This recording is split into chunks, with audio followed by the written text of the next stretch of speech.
Quand il était plus tard qu'il ne le pensait. Dieu avait une armée qui devrait faire le travail. Une nouvelle génération qui doit s'élever. Pas celle qui avait les plus raides.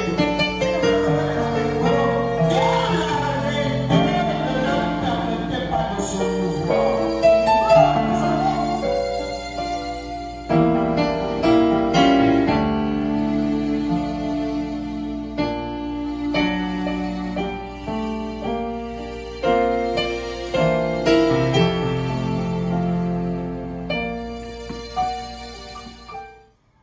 Pour la lecture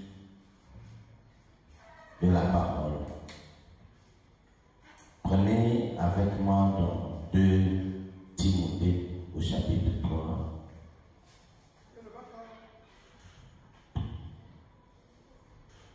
À partir du premier verset. Si vous n'aviez pas de Bible, je ferai la lecture à votre place. Sachez que dans les derniers jours, il y aura des temps difficiles. Car les hommes seront égoïstes, amis de l'argent, fanfarons, blasphémateurs, rebelles à leurs parents, ingrats, irréligieux, insensibles, déloyaux, calomniateurs, intempérants, cruels, ennemis des gens de bien, traîtres et emportés, enflés d'orgueil, aimant le plaisir plus que Dieu, ayant l'apparence de la piété, mais réniant ce qui en fait la force. Éloigne-toi de ces hommes-là. Il en est parmi eux qui s'introduisent dans les maisons et qui captivent les femmes faibles, chargées de péché et agitées par des passions de toute espèce. Apprenons toujours, mais ne parvenons pas à la connaissance de la vérité. Dieu Tout-Puissant, Jésus-Christ notre roi, te remercions encore une fois pour ce privilège que tu nous as donné, de s'élever, d'abandonner nos occupations et de se tenir dans ta présence. Écarte l'homme du chemin et parle à ton peuple pour ton seul honneur et pour ta seule gloire, dans le puissant nom de Jésus. Nous te l'avons ainsi prié. Amen. Pouvez-vous vous asseoir? Que le Seigneur vous bénisse richement. Que le Seigneur vous bénisse richement. Je suis très heureux de se retrouver à nouveau parmi vous dans le but de communier et d'adorer et d'accomplir la tâche quotidienne. J'aimerais vous rappeler que l'heure à laquelle nous commençons est une heure tardive. J'annonce au conducteur des chants, s'il est 18 h, les chants s'arrêtent. Il rentre juste dans la méditation ou dans l'adoration, attendant que le prédicateur monte. Que l'église ouvre ses portes depuis 17 heures. Celui qui va penser qu'il va beaucoup chanter la calofère. Quand je suis venu, nous sommes aujourd'hui, il y a 25 ans, en avril de 1997. Quand j'ai commencé à prêcher, je commençais seul. Je venais, j'étalais les bancs, je montais du haut de la chair et j'ouvrais la réunion. Tous les voisins de la bassine ont su que j'étais fou. Parce que celui-là vraiment c'est un malade mental. Et les gens venaient pour regarder et entendre ce qui se disait. Et jusqu'à ce que cela a duré longtemps, je chantais 2, 3, 4 chansons et je lisais la parole. Et je commençais à prêcher. Et jusqu'à la fin, j'arrêtais, je priais et je congédiais l'église. Pour moi, ça n'a jamais été un problème qu'il y ait des gens ou pas. Car nous parlons à deux auditoires bien distincts. Nous parlons à l'auditoire visible et à l'auditoire invisible. Afin que les gens comprennent l'importance de la parole. Mais aujourd'hui, la tendance qui se manifeste, quand quelqu'un vient, pourvu que le petit cadre social change, eh bien, il y a certaines choses qu'il ne peut plus faire. Balayer l'église, il ne peut pas faire. Arranger les bancs, il ne peut pas faire. Viens à l'église en retard. En tout cas, on dit que ceux-là, de cette catégorie, sont ancrés les deux pieds dans la parole. Je serai désolé. Ils sont tout simplement religieux. Ils ne connaissent pas la grandeur de Dieu. David était très heureux, roi d'Israël, établi par la volonté de Dieu, était très heureux quand on annonçait qu'il était temps pour la prière du soir. Il arrêtait toutes les activités et se dirigeait vers le temple. Un roi en Israël. Israël venait de naître comme nation. Et David était le deuxième roi après Saoul. Vous voyez, il y avait beaucoup de choses à faire. Il fallait administrer la nation, établir les principes. Les principes qui devaient régir la nation d'Israël, Moïse en avait défini. Mais les rois allaient faire le placement, l'application de ce que Moïse le prophète avait dit. Une parole Abraham a dit est très importante,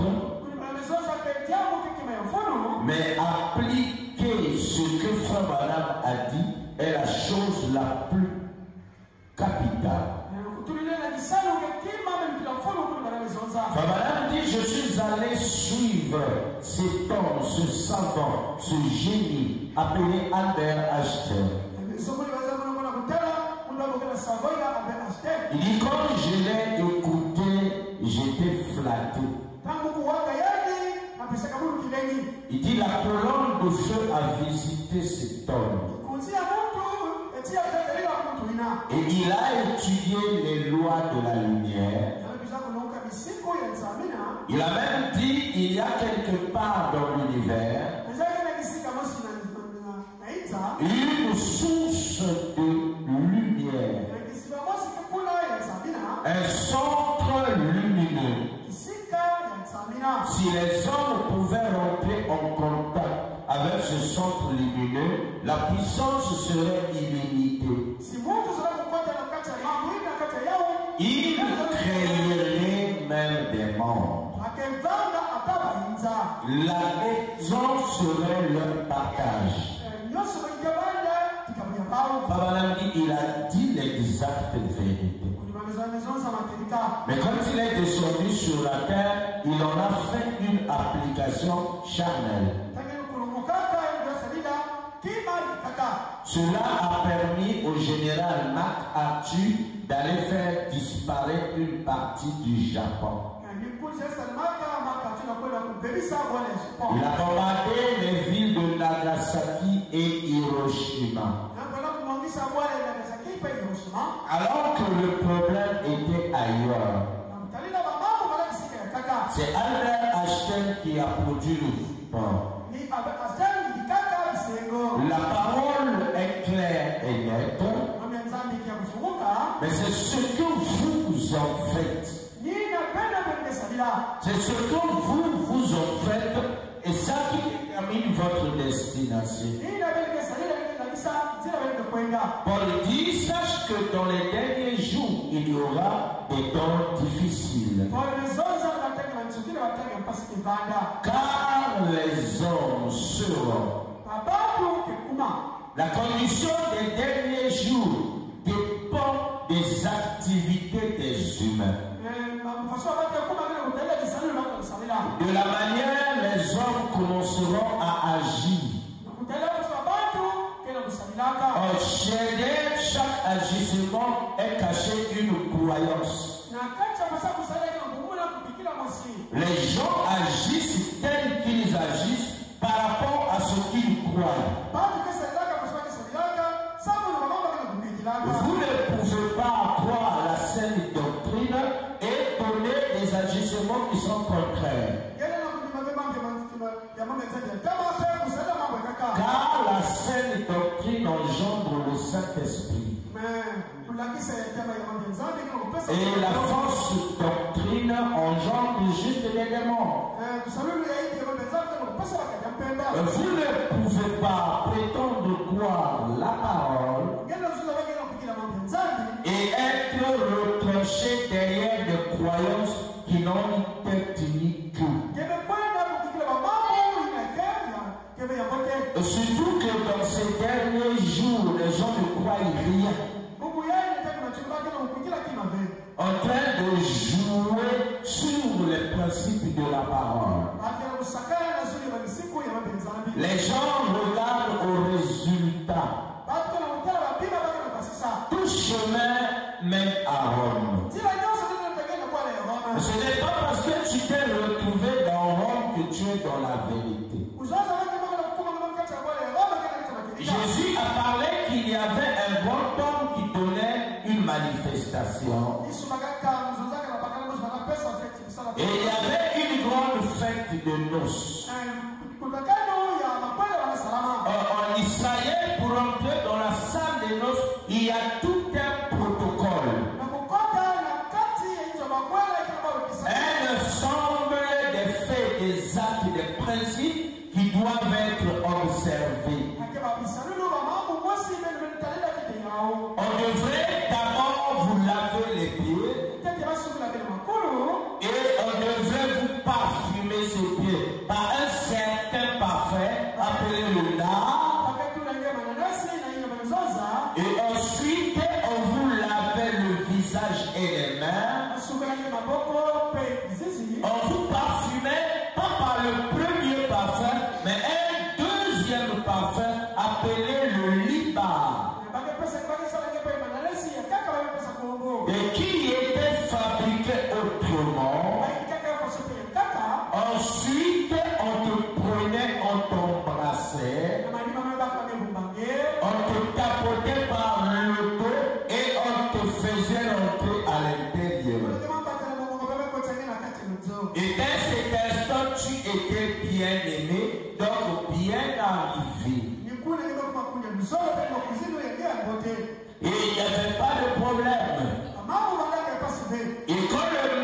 maître de la cérémonie est arrivé, on trouva un genre du monsieur qui était bien installé à l'intérieur.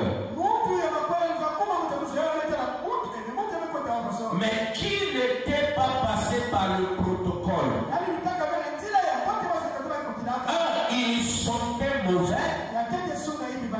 Il avait un drôle de parfum. Son parfum n'était pas comparable à celui des autres. Et son habillement était également différent. Et il était assis gaillardement à l'intérieur. Parce que quiconque venait, roi, sacrificateur, qui que tu sois, tu devrais respecter le protocole. Soldat, monarque ou prince, tu devrais te faire déshabiller et accepter une nouvelle robe. Et peu importe quel était le parfum que tu mettais, on te lavait et on te parfumait par le parfum du maître de la cérémonie. Et donc tous à l'intérieur étaient similaires, avaient le même accoutrement et le même parfum. Mais lui était différent des autres. Le maître de la cérémonie lui demanda mon ami. Remarquez, il l'appela mon ami. Un ami, c'est quelqu'un à qui on ne cache rien. Il était certainement un bon membre d'église. Certainement, il soutenait la cause où il payait sa dîme. Comme beaucoup le font. Mais ce n'était pas ça la cause principale. Le problème était celui de rentrer dans la salle en obéissant au protocole. Et si vous vous retrouvez dans la salle en brisant le protocole, vous vous retrouverez à l'extérieur. Peu importe votre statut, là-bas on ne regardait pas le statut. Mais nous trouvons des gens venus à l'église en voulant garder un statut. Quand un homme mandaté de Dieu honorera le statut de quelqu'un et en laissant le protocole être foulé aux pieds. Le maître de la cérémonie se leva, il dit mon ami, par où tu es passé? Il lui demanda quel est le protocole qui te donne un tel parfum. Quel est le protocole qui te donne un tel habillement? Il a voulu se justifier, il a dit prenez-le, jetez-le dehors. Le Dieu dont nous sommes le serviteur est le Dieu des protocoles. Et s'il a sauvé un homme par un protocole, malheur à quiconque voudra être sauvé en amenant un autre protocole. Monsieur s'est retrouvé dehors. Souvenez-vous du roi Osias. Il était un roi béni. Il était l'ami du prophète Esaïe. Il était une bénédiction pour le peuple étant que roi. Mais le jour que lui, Osias, a pensé qu'il pouvait être sacrificateur, tout le ciel s'est mis en mouvement pour le rejeter. Le sacrificateur est venu, lui a dit tu n'as pas été appelé à cette position. Et lui s'est fâché. Il lui a blâmé et il a haussé le ton. Et il s'est retrouvé dehors.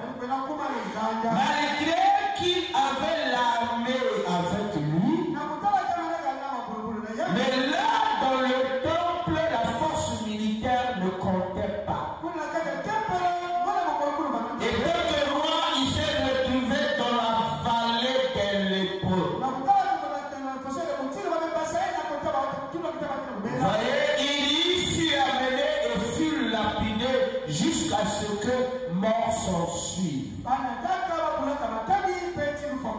Alors Esaïe s'est vite rendu compte que ce Dieu-là était juste. Alors il a tourné la face vers l'Éternel. C'était dans le but de se réconcilier avec Dieu. Car il avait compris celui avec qui il s'était lié n'avait pas de bonnes intentions. Soyez attentifs. Sache que dans les derniers jours, il y aura des temps difficiles. Car les hommes seront, à cause de la croyance du positionnement des uns et des autres, des barrières se sont présentées devant l'élu. Fabraham dit dans la prédication prêchée le 5 mars 1948, intitulé Sur ta parole, au paragraphe 14, les gens n'ont pas travaillé à cause de lui. Ils ont appris qu'il y aurait une réunion là à la rivière. Ils sont donc descendus à la rivière. Certains frères ne sont pas allés labourer ce matin-là. Où aller? Ils sont descendus à la rivière pour écouter Christ. Certains d'entre eux ne croyaient pas qu'il était le Christ. Exactement comme certaines personnes ne croient pas que la guérison soit votre partage aujourd'hui. Ils ne croient pas en la restauration des dons. Cela n'empêche pas que la chose soit vraie. Il y aura quelqu'un qui entendra cela. Il y aura quelqu'un qui croira cela. Il ne croyait pas qu'il était le Fils de Dieu. Mais Dieu s'est manifesté lui-même à travers Jésus. Et l'a prouvé par des signes et des prodiges. Il a promis que dans les derniers jours, il a promis que dans les derniers jours, il y aura une église de moqueurs.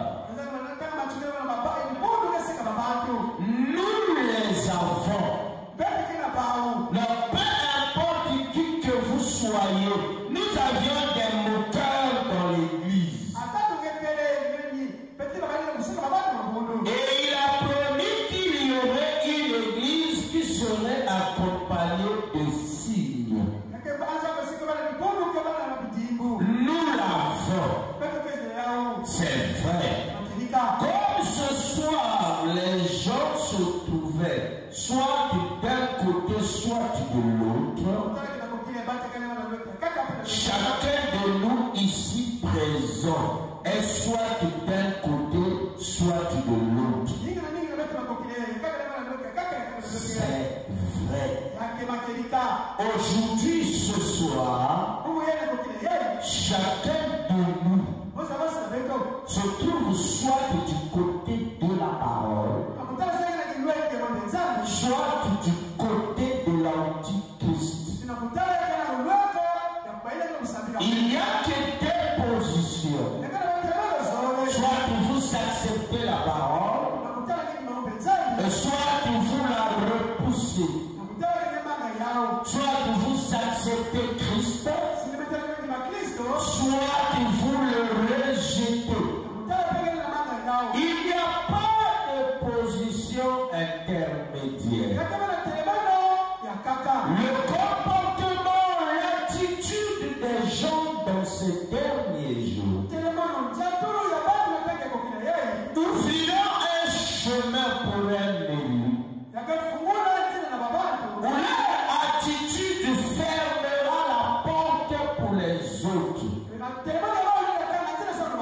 C'est pourquoi les temps difficiles sont là à cause des gens lâches. Des gens tellement faibles. Le leur faiblesse, ils manifestent les temps difficiles. C'est cela le grand problème. C'est cela la situation de ces derniers jours. Il y a tellement de gens faibles du haut des chairs qui ne peuvent pas dire la vérité aux gens. Et ils sont obligés d'ouvrir largement la porte, pensant qu'en atteignant le résultat, Dieu est satisfait. Non, n'importe qui peut se marier, peu importe sa situation. Oui, Adam s'était marié. Caïn aussi s'est marié. Il a pris sa soeur, il est allé dans la terre de Nod. C'est écrit là dans la Genèse. Il est allé dans la terre d'exil alors qu'on lui avait rien fait. Lui-même, par jalousie, il savait qu'il avait tué son frère. Et il a fui de lui-même, en sachant que l'acte posé sera répréhensible, ne serait pas accepté, et il a pris la clé des champs. Et un vrai homme de Dieu ne serait pas là à essayer de flatter. Fabelin a prêché de nombreuses années, et la dernière, il enseigna sur le mariage et le divorce. C'était dans le but de présenter la foi par excellence au peuple de Dieu. Mais chacun essayait de faire à sa manière. Chacun essayait de produire son résultat. Et aujourd'hui, nous trouvons encore des frères dans les églises qui disent que non, Oral Robert a dit. Mais Oral Robert n'est pas dans notre dispensation. Et Billy Graham a dit. Billy Graham n'est pas dans notre dispensation. Eux deux sont les messagers de Sodome et de Gomorrhe. À Sodome et à Gomorre, il n'y a pas de principe. Mais si vous partez citer ce que les messagers de Sodome ont dit, c'est que vous êtes les croyants de Sodome et de Gomorre. Nous trouvions encore les gens à les susciter. Ils disent, non, tel pasteur a dit, mais tel pasteur est libre, il n'est pas pasteur de cette assemblée-ci. Et j'ai le devoir d'enseigner ce que Dieu a mis dans mon cœur, sans pourtant regarder à ce que X, Y a enseigné. Ma source n'est pas ces gens-là. Ma source, c'est le prophète. Et j'ai mon application à moi. Je n'irai pas prendre l'application de quelqu'un d'autre. Car l'application dépendrait des résultats. Ou des résultats dépendraient de l'application. Quand Albert Einstein a vu la colonne de feu, il l'a étudiée. C'est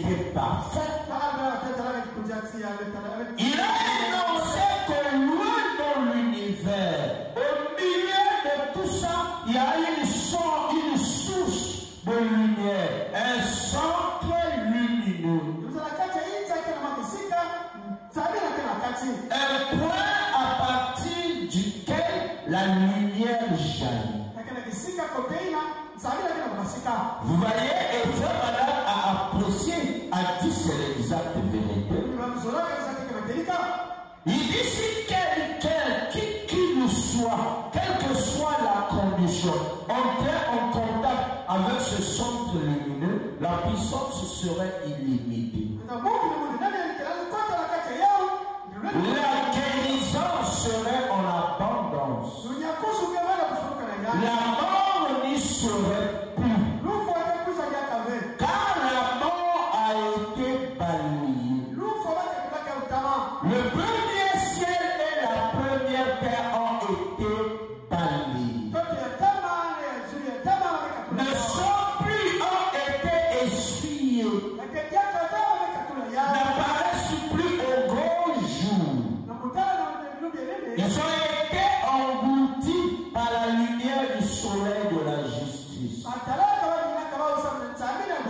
Mais dans l'application, il a engendré Nagasaki et Hiroshima.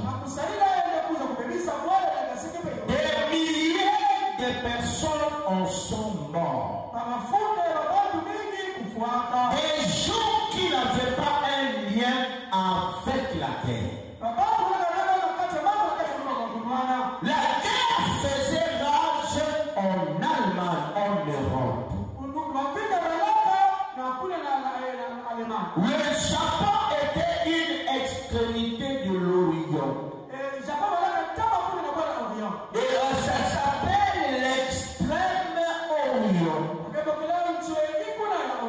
Et la guerre était en Occident. Et voilà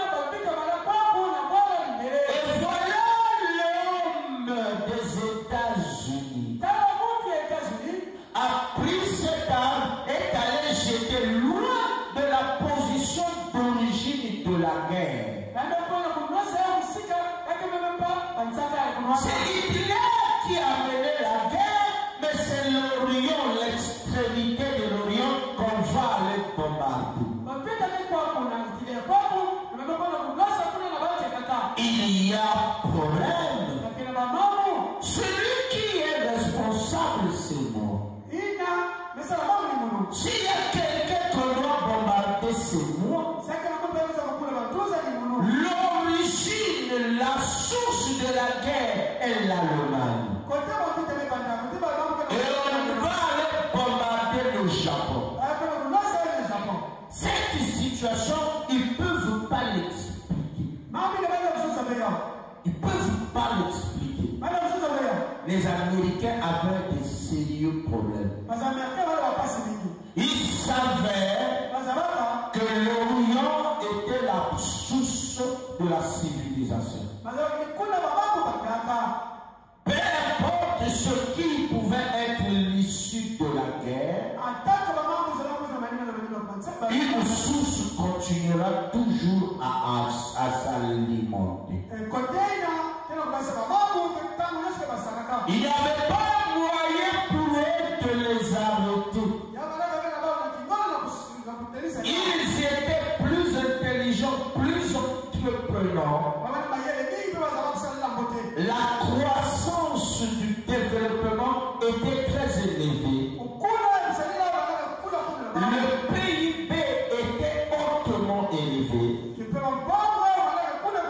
Ces pays-là n'avaient pas besoin des États-Unis pour s'émanciper, car c'était des indépendants. Ils avaient compris le travail de la collectivité. Et cela était contraire au principe des Américains. Car l'Amérique n'a jamais été d'accord avec l'Europe. Vous voyez, cherche toujours à noyer l'Europe. Et en noyant l'Europe, il pourra alors s'attaquer, faire face aux autres.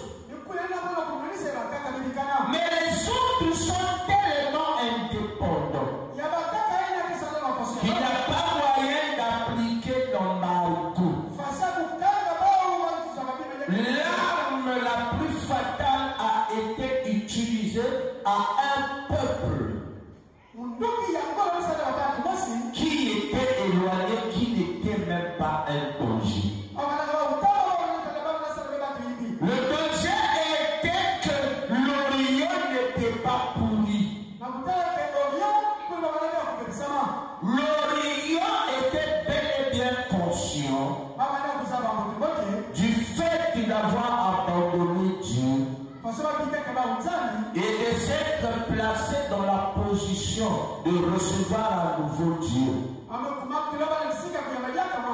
Les États-Unis n'étaient pas d'accord. Au lieu de bombarder l'Allemagne, ils bombardent le Japon. Il n'y avait pas une raison à donner face à cela. La haine qu'ils avaient contre les Orientaux. Ils savaient que les Orientaux étaient plus développés, plus assidus dans le cadre du travail, étaient plus conscients dans le cadre du travail. Dans le cadre moral, les Orientaux étaient meilleurs que les Occidentaux. Ils savaient que le côté moral est la partie la plus solide d'un peuple ou d'une race ou d'une famille. Laissez qu'une maison, qu'une famille, qu'une région ou une nation détruise sa propre morale, alors vous verrez la déchéance apparaître au vu et au su de tout le monde.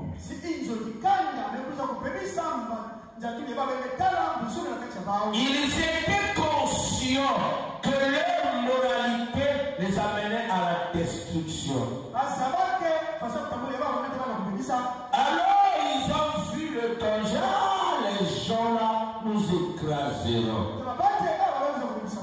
Comme le diable il n'aime pas aller seul dans le séjour des morts, les temps sont comptés, il veut amener un plus grand nombre. Les Américains sont allés bombarder le Japon. La raison n'est pas valable. En sachant qu'elle aurait besoin de quelque chose de plus. Je suis dans la divinité de Jésus. Au paragraphe prêché le 25 décembre 1949, à partir du paragraphe 32, un frère dit quelque chose. Et sachant qu'elle aurait besoin de quelque chose dans les derniers jours, que ce qu'elle avait alors reçu,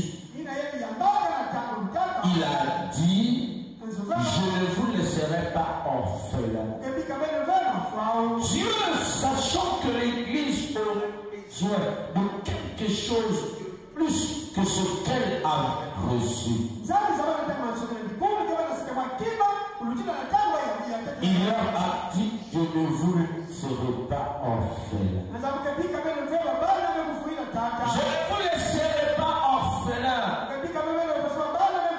Je prierai le Père et il vous donnera un autre consolateur. On ne peut pas parler d'un autre consolateur si le premier ne sert plus à rien. On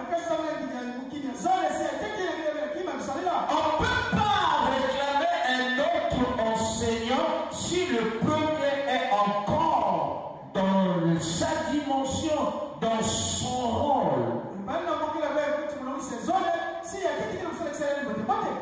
Un autre consolateur qui est le Saint-Esprit. Il demeurera avec vous pour toujours. Encore un peu de temps et le monde ne me verra plus. Mais je monte au ciel pour préparer cette chose. Et je reviendrai et je serai avec vous, même en vous, jusqu'à la fin de l'âge. C'est de cela que je parle. Me suivez-vous toujours?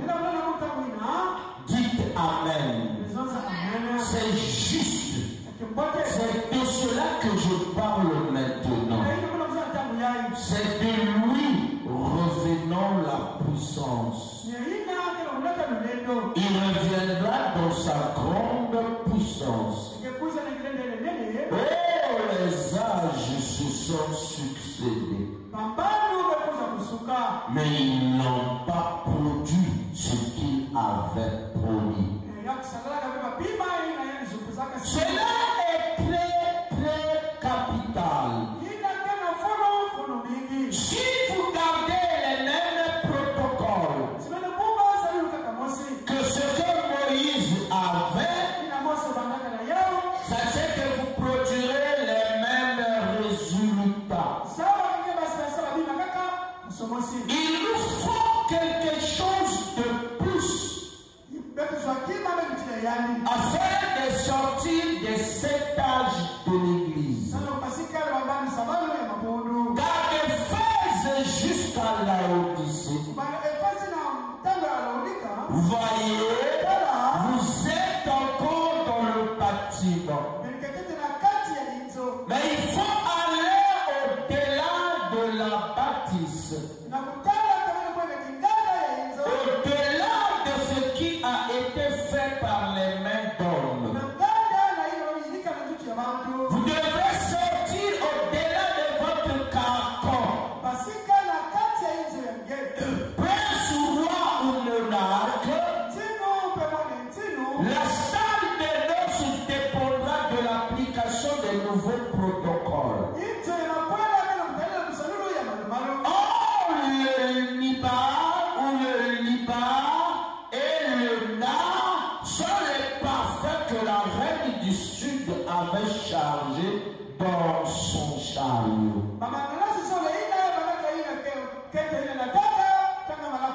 C'est elle qui les amène en Israël. Elle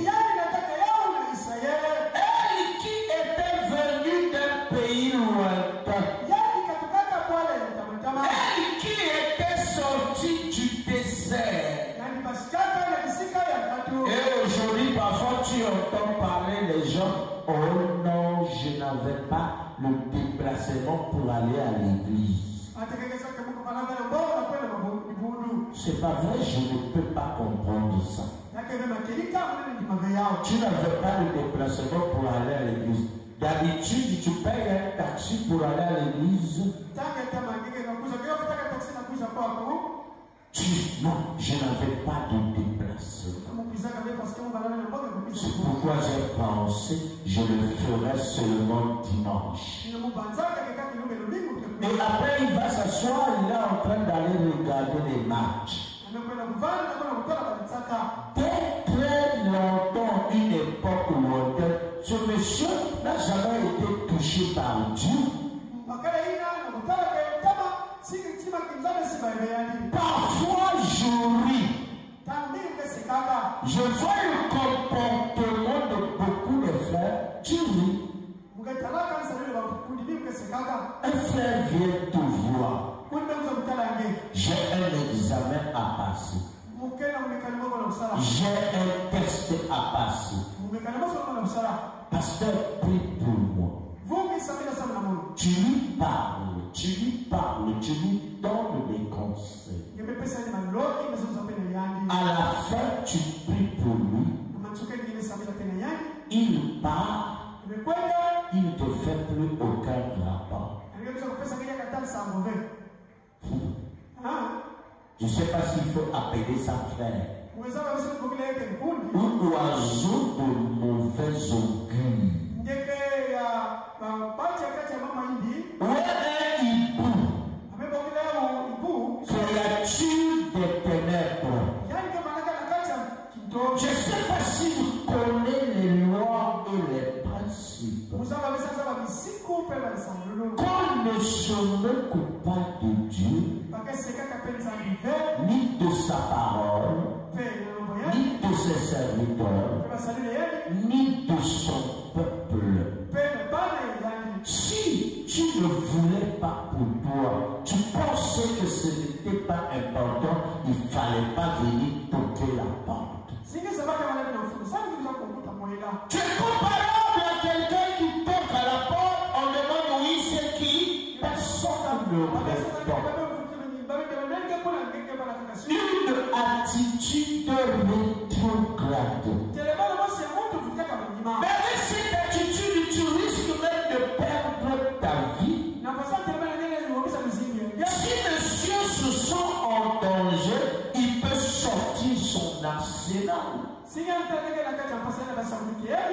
a une arme, il peut te fusiller. S'il a du poivre noir, il peut te le pulvériser au visage. Pour que tu sois aveugle pendant 1 heure ou 2. S'il a une baramine, une barre de fer, il peut te la flanquer sur la tête. Parce que tu ne t'es pas présenté et on ne sait pas ce qui est en face. La seule notion dans laquelle la personne se retranchera, c'est dans la légitime défense. Et la meilleure défense est celle d'attaquer.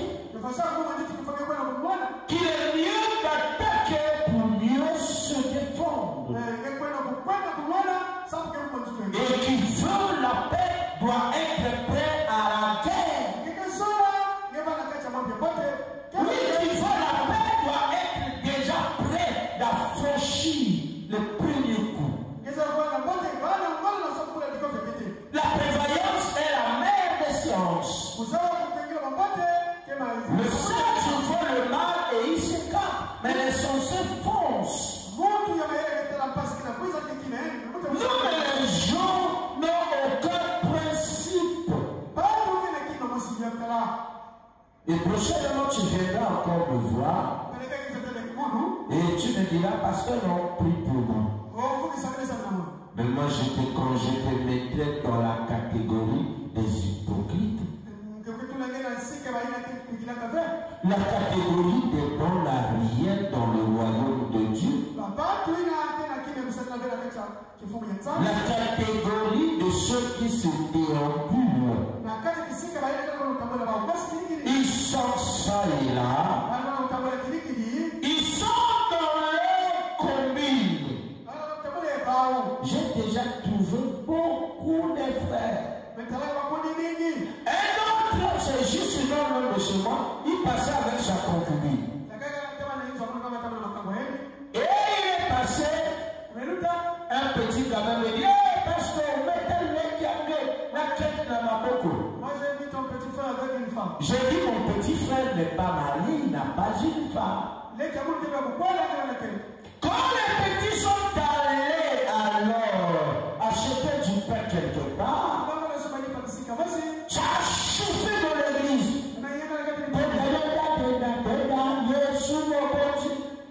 Et le frère était là en train de danser Bakima David. Alors c'était à la qui va vite. Je dis, waouh. Je dis, il faut laisser. Il faut laisser, c'est un appel au rassemblement.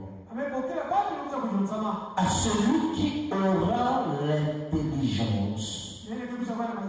Alors ils calculeront le nombre de la bête. Mais celui qui n'aura pas l'intelligence ne distinguera pas si la bête est en elle ou pas.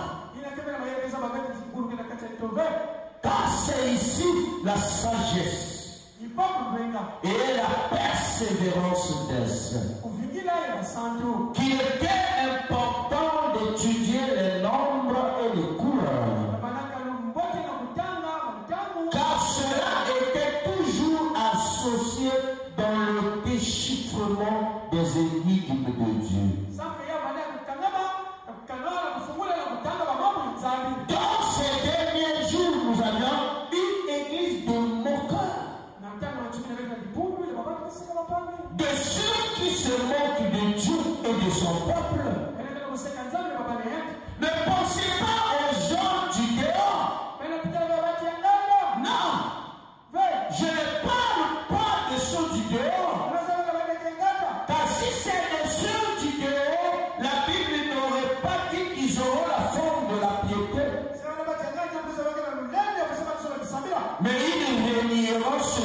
fait la force. La forme de la piété ne vient qu'au nombre des églises. Car ceux qui ont un engagement,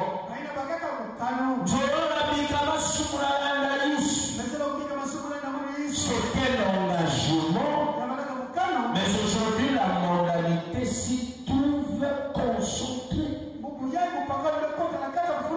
Et pas seulement la mondialité, pire même le satanisme. Dans la soi-disant église.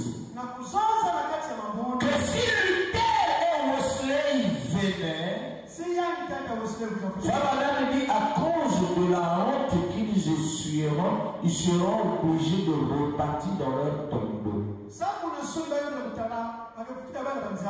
Parce qu'ils ne reconnaîtront pas le protestantisme. Ils ne l'accepteront pas. Ils diront que ça c'est pas l'église que moi j'ai laissée.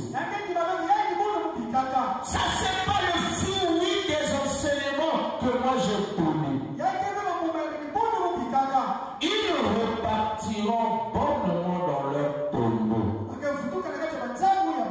Donc les gens qui amènent les temps difficiles, ce sont les gens soi-disant croyantes. Ils auront une forme, mais pas un fond. Car il y a la forme et le fond. Le fond est la meilleure des choses. Le fond est le véritable caractère. Et la forme, c'est l'apparence. Ce qui frappe l'œil. Ce que les humains peuvent voir. Ce que les mondes peuvent apprécier. Ces gens-là auront cette forme-là. Et ils auront des cols blancs. Ils ressembleront à des pharisiens avec des longues robes. Mais pourtant ils continueront à jeter les prophètes dans les tombeaux. Et leurs progénitures continueront à blanchir les tombeaux de ceux qu'ils ont ôté la vie. Ils se constitueront en véritable bourreau. Car l'église formaliste était le bourreau de la véritable église. Judas Iscariote est allé trahir Jésus.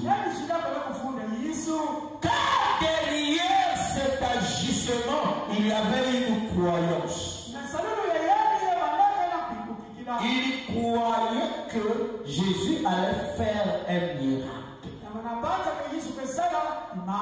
Tel que ce qu'il avait vu être accompli, il a vu le profit financier.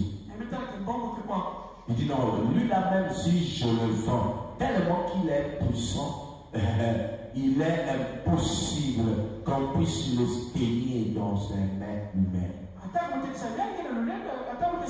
Et il est allé s'engager, il a décidé de vendre le Fils du Dieu vivant. Et quand il a vu le déroulement de la scène, il y eut un pic dans son cœur, un choc. Il est allé au temple, il a jeté de l'argent, le nombre de pièces qu'il avait demandé. Mais il était déjà trop tard. Cela ne pouvait plus se faire. Le pharisien lui dit, c'est ton problème, c'est toi qui as vendu ton maître. Tu te débrouilles avec tes sous. Nous n'avons n'avions rien à faire avec cela. Vous voyez, il s'est rendu compte qu'il avait commis ce qu'on ne fait pas. C'était trop tard. S'il avait sondé les Écritures, il n'aurait pas dû produire ce genre de résultat. Il n'a pas pris les choses dans leur fond. Il a considéré la chose dans la forme. Ok, Pékissia, il y a pour tout, il y a magie. Alors, leur cause serait perdue. Et moi, je vivrai avec mon argent. Une mauvaise façon de s'enrichir en utilisant le don de Dieu, en vendant la parole de Dieu. Et nombreux sont dans cette perspective. Ne vont pas à l'église pour leur bien-être, pour leur bonheur ou pour leur transformation. Mais ils vont dans le but de ce que les gens verront, diront et penseront de moi. S'il a fallu que tout le monde pensasse de cette façon-là, on n'aurait pas dû servir le Seigneur. Cela n'est pas possible de penser les choses de cette façon-là. Mais ils l'ont fait. Judas a tué son frère, il est allé en exil. Des années plus tard, le peuple se retrouva à nouveau et ils se fusionnèrent. Le Dieu qui ne change pas ses façons de faire, qui avait mis l'inimitié entre la sémence de la femme et la sémence du serpent, qui avait dit qu'il n'est pas possible que les deux puissent se fusionner. Car vous ne vous marierez pas entre vous et les Moabites. Vous ne prenez pas pour femme les filles de Canaan. Mais Ésaü sortit de la maison de son père. Après un long enseignement, est allé prendre deux femmes parmi les filles de Canaan. Et avec cet agissement, il voulait que le prophète le bénisse. Jacob, lui, avait les yeux, le regard tourné vers le bois de l'Est. Il s'appropria le droit de l'Est, quelle que soit la façon. Il utilisait tout ce qui était dans tous ces moyens pour avoir le droit de l'Est. Et il l'obtint. Et il est allé dans le pays de Laban. C'est là qu'il trouva une femme qui plaisait à son cœur. Laban, connaissant la loi des premiers-nés, échangea Rachel, Léa à la place de Rachel. Et plus tard, Jacob travailla pour Rachel et la récupéra. L'Éternel était sage. Il bloqua la fécondité de Rachel et rendit Léa féconde. Afin que l'équilibre se tourna vers Léa. Et Rachel plus tard conçut, enfanta Joseph. Et vint Benjamin, qu'on appela Ben-Oni, le fils de ma douleur.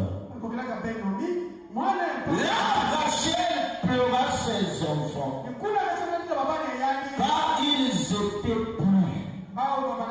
Il y a une séparation parce que la mort devait la séparer de ses enfants. Et ils étaient gravés, ils devaient vivre dans un monde plein de loups. Joseph était aimé du père, mais haï de ses frères. Et Rachel le savait. Elle connaissait que ça ne sera pas facile si je quitte la guerre pour ses enfants. Et elle pleura amèrement. Elle rentra dans l'armoirie de l'Éternel. Et Dieu a accompagné Joseph. Et Dieu avait un regard favorable sur Benjamin. Le cœur du père se portait sur Joseph et Benjamin. Car c'était le fils de la femme bien-aimée et qu'elle n'était plus. Vous voyez, et tout humain aura tendance d'apporter une protection. Mais quand il fut envoyé pour secourir ses frères se sont retournés contre lui. Lui n'avait jamais eu une pensée de se venger. Joseph ne retient pas le mal en lui. Cela n'existait pas dans son cœur. Il est allé jusqu'à descendre dans la contrée où ils étaient partis. Il se saisit de lui, voilà le songeur. Et il le battit et il le jetait dans la fosse. Oh, vous connaissez la vie de Joseph quand il est descendu en Égypte. Mais la volonté de Dieu a prévalu sur les frères de Joseph. Ce qui craignait qu'il régnasse sur eux est accompli. Ils se sont prosternés devant Joseph et se sont jetés à ses pieds. Quand il était un guide. Joseph, le type de la véritable imagination, porta un vêtement à 7 couleurs. Si vous aviez un don ou vous êtes un don, le don vous couvrira. Si vous avez un don ou si vous êtes un don, le don te couvrira. C'est la raison pour laquelle partout où je peux aller, pour moi je ne trouve pas un problème comment rassembler les gens. C'est si facile de rassembler les gens. Je suis allé à Brazzaville, j'ai sillonné le quartier où j'ai vécu il y a 25 ans. J'ai senti que mon cœur était dans la frustration. Je me suis mis à demander ce qui était de ma génération. J'étais accompagné avec Frère Clamart. Aucun d'entre eux n'avait été identifié dans le quartier. Sur une grande circonférence, je dis Clamart, tu vois, tu ne peux pas revenir avec un savoir, je ne sais pas de combien de siècles, et avec ça convertir les gens. Tout ce que j'ai demandé, même là où ils sont nés, ils sont grandis, on ne les a pas reconnus. Je dis, qu'est-ce qui s'est passé? Alors, tous ceux de cette génération se sont envolés. Une nouvelle génération a pris place. Dans les choses, soit de ma teka, soit de ma yiba, soit de ma botola, on ne sait pas. Je dis, oh Dieu. Et tout ce peuple ne connaissent pas Dieu. Les gens sont chauds. Ils croient qu'ils sont nouveaux dans le domaine. Alors qu'il y a des gens qui ont longtemps connu ce même territoire. Je dis, je reviendrai encore. Il faut chevaucher et élever l'étendard. Comme plus fois l'étendard fut levé, l'étendard doit être à nouveau élevé. Car il ne faudrait pas qu'une génération marche vers la perdition. Chacun d'eux doit avoir la possibilité d'écouter l'évangile. Voilà, il n'est pas bon que vous écoutez tout cela. Vous écoutez qu'est-ce que vous avez fait de ce que vous avez écouté. Qu'est-ce que vous avez fait? Où est votre témoignage? D'autres, quand vous les rencontrez, quand ils quittent l'environnement dans lequel ils vivent, ils sont a priori dans le paganisme. Quand tu entends qu'un tel est passé ici, qu'il vit dans telle partie, à 9 cas sur 10, tu le trouveras en plein dans le séjour des morts. Pour montrer que quelque chose est en train de tourner là. L'évangile ne s'est arrêté, il ne continue pas à tourner. Il faut rappeler l'Église quelle est sa position et leur montrer ce qu'ils vont faire. Et si le Seigneur me laissait vivre encore longtemps, il dit, je me lèverai et j'irai visiter les Africains. Mais la nature n'a pas voulu de ça. Car il était plus tard qu'il ne le pensait. Dieu avait une armée qui devait faire le travail. Une nouvelle génération qui doit s'élever. Pas celle qui avait les coups raides.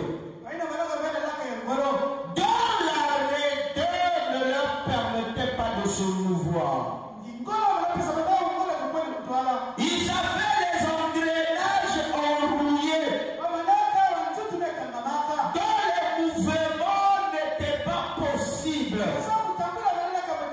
Parce qu'ils se sont habitués au peu de ce qu'ils ont vu être accompli de la part de l'Éternel.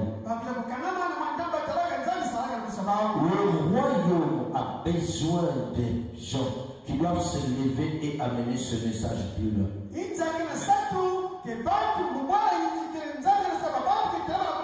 royaume a besoin des gens comme les Osias qui devraient rester à côté du prophète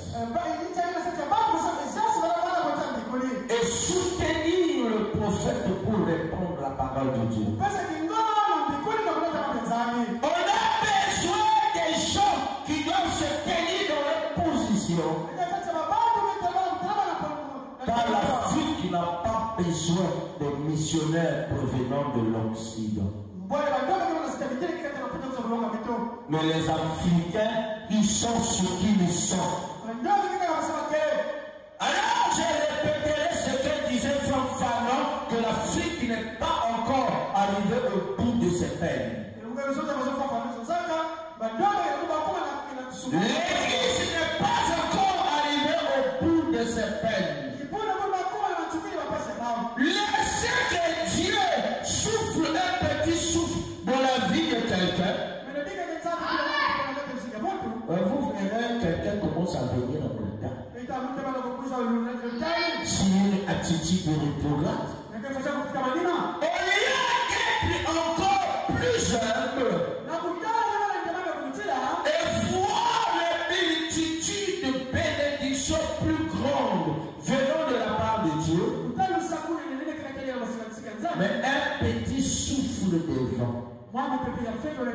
Les gens ne viennent de regarder. Venir à l'église, l'église aussi que Tama. Vous constaterez que ceux qui vivent autour de l'église sont ceux-là qui viennent parmi les derniers. C'est un esprit religieux. Ceux qui quittent loin sont ceux-là qui arrivent parmi les premiers. C'est une attitude.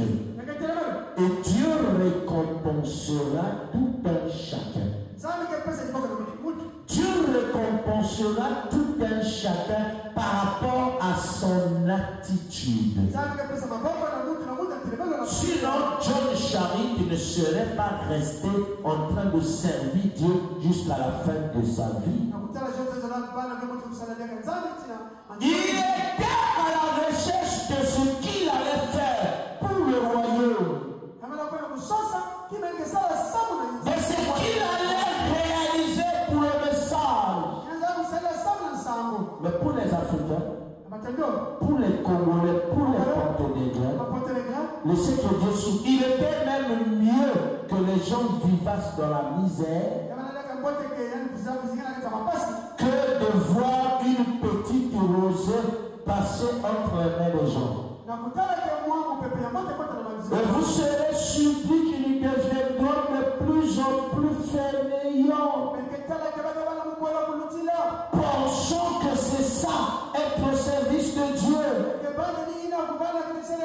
Et ils seront surpris qu'ils se feront dépasser.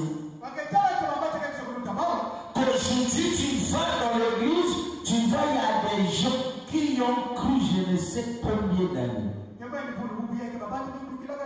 Qui ont dépassé 60 ans, qui approchent déjà 70 ans. Ils ne sont pas encore mariés. Il est en train de se battre pour fréquenter. Les gens essaient de lutter pour se marier. Je ne peux pas comprendre que ces gens puissent s'appeler même croyants. Quand un fils de Dieu désire se marier, un engouement s'installe en lui. Un réveil est né. Salomon a dit, les eaux se lèveront et ne pourront pas éteindre ce feu. C'est pourquoi il avait dit aux filles de Jérusalem, ne réveillez pas l'amour qui dort. Un homme qui se lève pour se marier ne dira pas je n'ai pas d'argent. Ne dira pas que je n'ai pas ceci. Parce que dès l'instant que tu t'es levé, c'est que tu es prêt. Toutes les possibilités sont à ta portée. Ça dépendra du discernement que tu auras.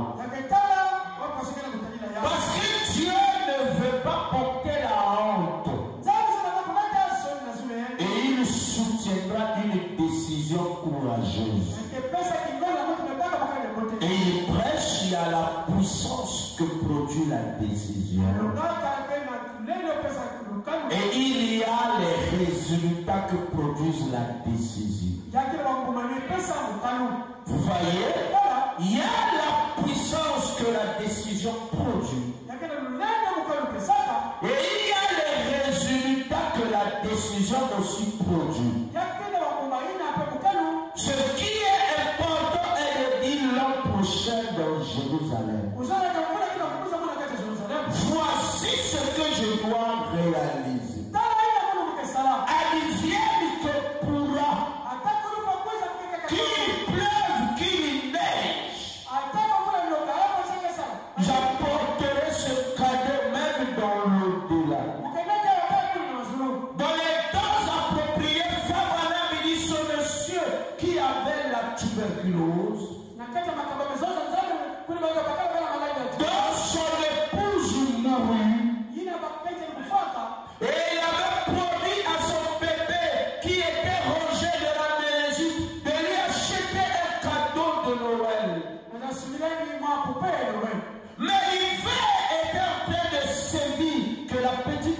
aussi mouru. Il est allé s'attraper quelques aiguilles dans un supermarché. S'est mis à les vendre. Il s'est allé se procurer une poupée et a pris le boulevard pour aller rencontrer sa fille. L'agent de police s'est déposé. Il dit, monsieur, tu pars où? Il dit, je vais visiter ma petite fille. Et il dit là-bas.